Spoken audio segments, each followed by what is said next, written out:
On to Britain now. The government thought the pandemic was on the decline. They loosened all the restrictions and celebrated Freedom Day this week. Since then, British phones have been buzzing like crazy. Thousands of people are being pinged for possible contact with an infected person. It's being called a pingdemic. That's excellent wordplay, but what exactly is the story here? Is there something wrong with Britain's tracing app? Or is the outbreak really out of control? Our next report tells you more. Britons are facing a new pandemic. Phones that refuse to stop buzzing. They're calling it the Pingdemic. It all started with an app developed by the NHS, or the National Health Service. It's basically a contact tracing app. If you have been close to an infected person, the app will ping you. Great technology, but just one problem. Seems everyone in Britain is getting pinged. In the first week of July, 500,000 people were pinged. They were all asked to self-isolate for 10 days. You can imagine what happened next. People stopped going to work.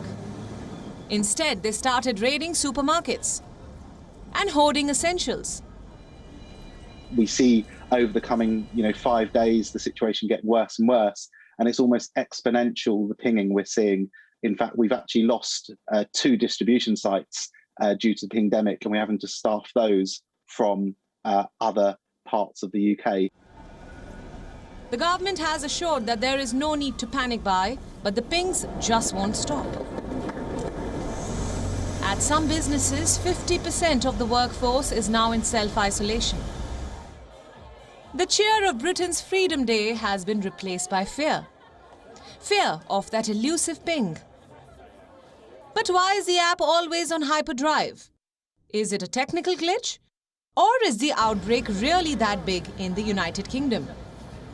Government is encouraging everyone to download has really led to this pingdemic, and it means that someone gets pinged and told to self-isolate for a set amount of time. This has really affected all sectors across the UK, and it means that there has been a lot of staff shortages. It has critically affected the food industry.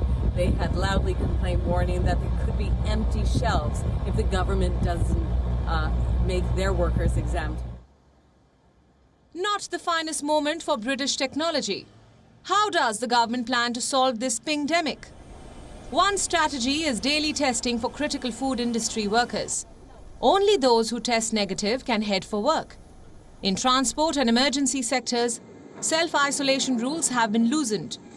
So the ping isn't a death knell anymore. It's just a warning.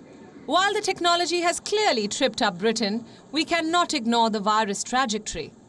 The country is recording around 50,000 new Wuhan virus cases every day, most of them from the Delta variant. So Britain clearly celebrated too early, and now it has an alarm that just won't stop. Bureau Report, WION World is One. WION now available in your country. Download the app now. Get all the news on the move.